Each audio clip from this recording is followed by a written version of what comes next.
Good morning या आपके लिए गुड आफ्टरनून या गुड इवनिंग।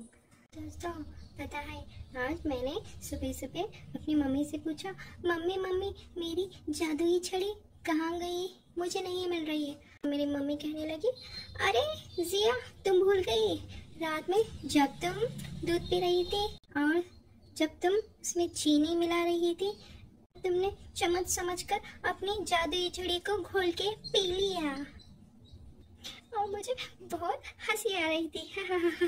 और मैं मेरी मम्मी से कहने लगी, मम्मी मम्मी इसलिए मैं रात भर तारों के जैसे चमक रही थी ना, टिमटिमा रही थी ना। और मम्मी कहने लगी, हट बदमाश, चल ढूंढ लो, वहीं कहीं होगी तुम्हारी जादुई छड़ी। दोस्तों कैसा लगा मेरी मम्मी से मजाक करना? आप भी कभी कभी अपनी मम्मी से मजाक करते होंगे ना? करते तो होंगे, हर बच्चा करता तो है हंसी मजाक अपनी मम्मी से, भाई बहन से। तो दोस्तों आपको पता है, मैं जलिस्तान किसे कहते हैं? जलिस्तान उसे कहते हैं जहाँ मैं रहती हूँ। समंदर में भी एक स्कूल है और स्कूल में मैं, मेरा भाई और मेरे बहुत सारे दोस्त पढ़ने के लिए जाते हैं। पता है वहाँ एक लड़का आता है, वो बहुत समझदार और बहुत अच्छा बच्चा है, सब लोग उसकी तारीफ करते हैं। लेकिन वो कल टेस्ट में फेल हो गया और उसे सब डांटने लगे कि तुम कैसे फेल हो गए, तुम तो इतनी समझदार बच्चे हो, तुम इतने अच्छे से पढ़ाई करते हो, तुम कैसे फेल हो गए बोल के। दोस्तों क्या समझदार बच्चों से गलती नहीं होती?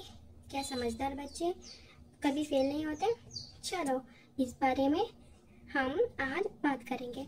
कुछ देर में मिया और सोना आने वाले हैं, ठीक देर हम उनका इंतजार करते हैं। तब तक ये रहे मेरे प्यारे से दोस्त। हाँ दोस्तों से याद आया, दोस्तों आपको पता है ये जो मेरा पिंकू है ना, उसे अपना नया घर मिल गया। आपको तो पता होगा पिछली एक वीडियो में पिंकू का घर किसी ने काट दिया था, उसे नए घर की ज़रूरत थी, है ना? अगर आपने नहीं देखा तो जल्दी जल्दी जाके हमारा पुराना वीडियो देख लें। अरे देखो वो मिया और सोना आ रहे हैं। हेलो मिया, हेलो जिया, आज बड़ी देर लोगों ने आने में। हेलो सोना, हेलो हेलो। हाँ जिया, थोड़ी सी देर हो गई, पता है ये अपने पंख ढूंढ रही थी, इसके पंख कहीं खो गए थे। ऐसा कुछ नहीं, मेरे पंख तो मेरे पास हमेशा से रहते हैं मेरे साथ। ये बस मजाक कर रही है, हम हमारी मम्मी की मदद कर रहे थे इसलिए थोड़ी देर हो गई।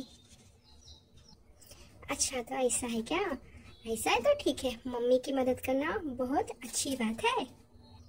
हाँ तो मिया सोना, तुम लोगों को पता है मेरे स्कूल में एक बच्चा है अभी, वो बहुत अच्छा बच्चा है, बहुत समझदार है, बहुत इंटेलिजेंट है और बहुत अच्छे से पढ़ाई पढ़ता है और सब लोग उसकी तारीफ करते हैं, बहुत ज़्यादा तारीफ करते हैं कि ये बहुत समझदार बच्चा है। लेकिन वो कल टेस्ट में फेल हो गया। क्या समझदार बच्चे टेस्ट में फेल नहीं हो सकते? तुम लोग क्या कहते हो इस बारे में? सब लोग उसको डांट रहे थे कि समझदार बच्चे होकर तुम फेल कैसे हो गए। अरे ये तो बहुत बुरी बात होती है ना।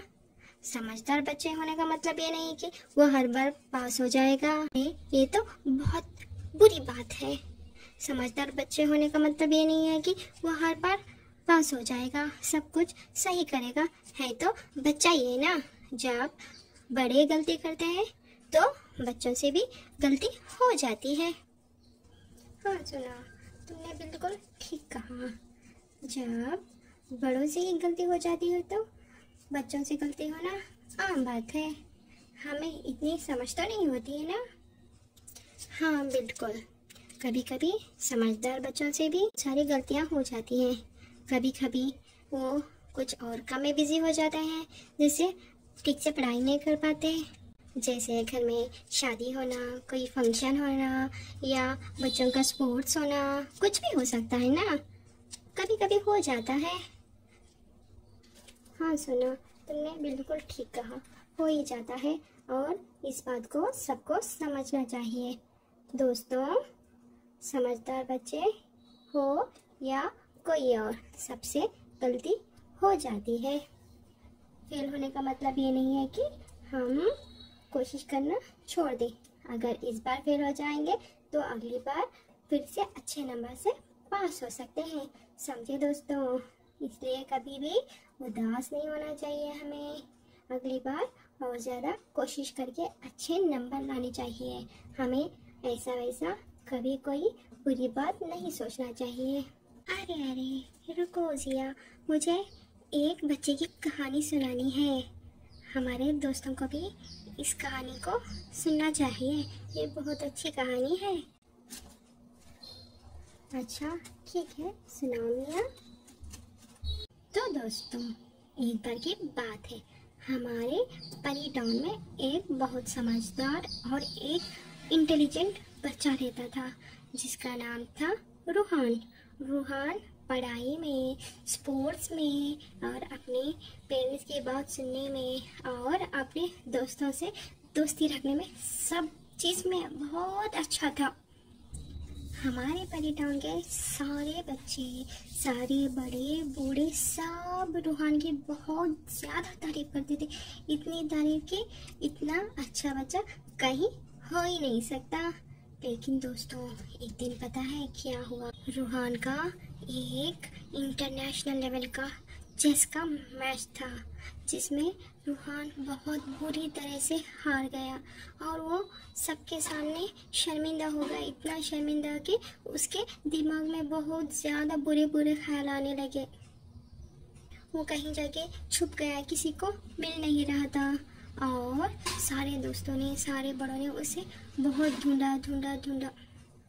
तब जाके एक घर के टेरेस में रूहान मिला और उसकी हालत बहुत बुरी थी। वो बहुत रो रहा था और पता है आप लोगों को, वो कह रहा था कि सब लोगों ने मुझसे इतनी उम्मीदें लगाई थी और मैं उस उम्मीद पे पूरा नहीं उतर सका। मैं किसी को अपना मुंह नहीं दिखा सकता, बल्कि बहुत रो रहा था। और उसके पापा, मम्मी और उसके कोच ने उसे समझाया कि रूहान, ऐसा नहीं होता। हार और जीत जिंदगी का हिस्सा होता है। जब हम 10 बार जीत सकते हैं तो एक बार हारना तो कोई बड़ी बात नहीं है। हार को भी ऐसे ही स्वीकार करना चाहिए जैसे हम जीत को स्वीकार करते हैं।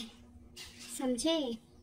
इस बात को सुनकर रूहान को बहुत सुकून मिला और वो उठकर सबसे मिलने लगा और कहने लगा, एक बार हार गया तो क्या हुआ, अगली बार बहुत कोशिश करके मैं जीत जाऊंगा।